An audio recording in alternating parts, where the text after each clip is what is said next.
बहुत बहुत शुभकामनाएं देती हूँ बच्चों को। यहाँ के चेयरमैन भाटी जी, अपनी प्रिंसिपल मैम, सभी स्टाफ, अभिभावकगण और शहर से आए हुए सभी गणमान्य अतिथियों को आज की महोत्सव की भी बधाई। और जो मेरे प्यारे बच्चे बैठे हैं उनको बहुत बहुत शुभकामनाएं उनके उज्जवल भविष्य की मैं देती हूँ कि आप बहुत आगे जाएं और खुश रहें, हमेशा चाहे किसी भी परिस्थिति में रहें, खुश रहें। आज का जो वार्षिक महोत्सव होता है, ये जो स्कूल में हमने पूरे साल क्या उपलब्धियां की, क्या हमने प्राप्त किया, क्या शिक्षा हमने ग्रहण की, उसका एक मंच प्रस्तुति होती है। और अभी हमने देखा कि कितने छोटे छोटे बच्चे जो मंच का संचालन कर रही थी मैडम, मैं उनका भी बहुत तहे दिल से कि उन्होंने कितने सुंदर शब्दों में बच्चे प्रस्तुत कर रहे हैं और अपनी बहन अध्यापिका जी उसको अपने शब्दों के माध्यम से हमारे सामने प्रस्तुत कर रही हैं। ऐसे बच्चे आए जो पहली बार मंच पे आए, तो उनको सिखाना, मैं समझती हूँ कि जो अपने स्टाफ है उनके लिए कितना मुश्किल रहा होगा।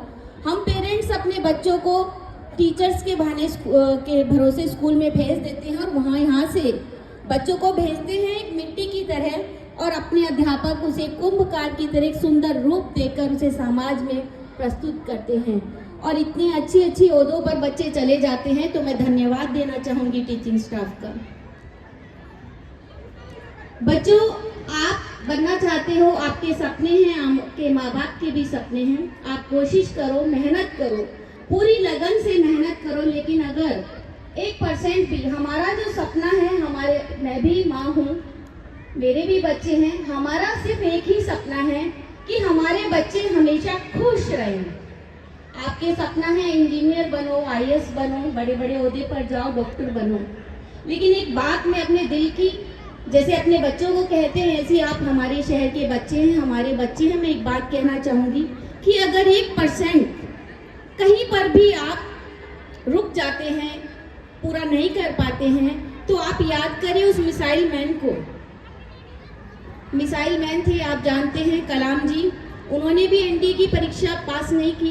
फिर उन्होंने शिवानंद जी से पूछा कि मैं तो फेल हो गया, मैं तो परीक्षा नहीं पूरी कर पाया, तो मैं क्या करूं। उन्होंने कहा, नहीं, तुम्हें भगवान ने इतने छोटे काम के लिए नहीं भेजा, तुम्हें धरती पे भेजा है बहुत बड़ा काम करने के लिए। और आज साक्षात है कि हम मिसाइल में नंबर 1 हैं।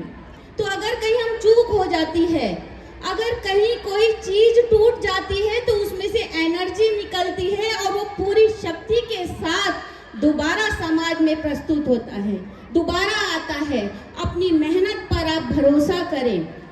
आप डॉक्टर बने, इंजीनियर बने, वो तो आप बन जाएंगे, बहुत छोटा सा काम है।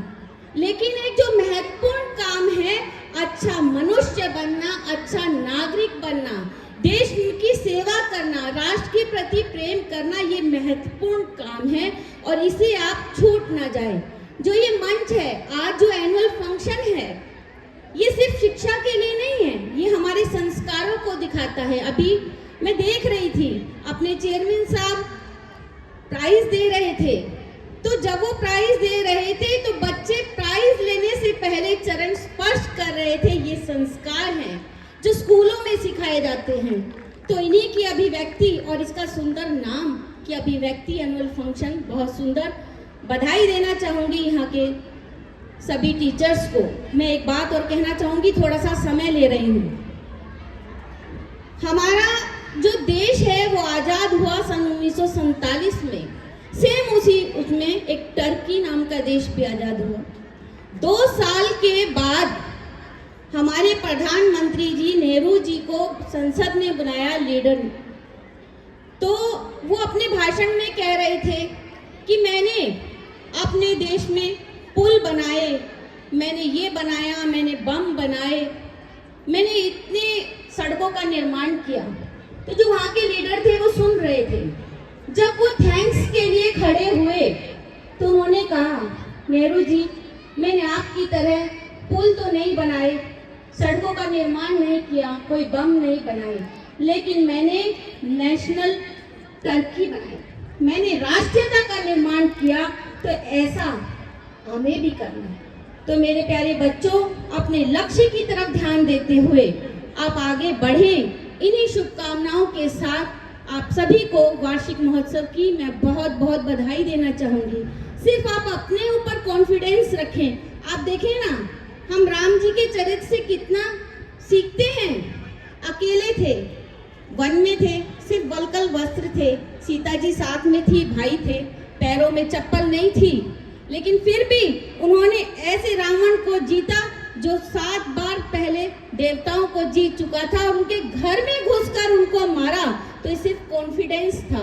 उन्होंने अनस्किल्ड जो उनकी सेना थी उसको साथ लेकर उनको मारा, सिर्फ कॉन्फिडेंस की वजह से। तो आप अपने अंदर कॉन्फिडेंस रखें, आगे बढ़ें, अच्छे संस्कार, और जो अपना फेसबुक इंस्टा है उसका उपवास कर ले, उसको छोड़ दे, सोशल मीडिया को, सिर्फ अच्छी बातों को वहाँ से ले। इन्हीं शुभकामनाओं के साथ आप सभी का मैं बहुत बहुत धन्यवाद करती हूँ कि हमेशा से हम मंचों पे इसीलिए आते हैं कि आपसे इतना सम्मान मिलता है और हम भागे चले आते हैं। तो मैं धन्यवाद देना चाहूँगी यहाँ के स्टाफ मेंबर्स का, तहे दिल से आभार, धन्यवाद।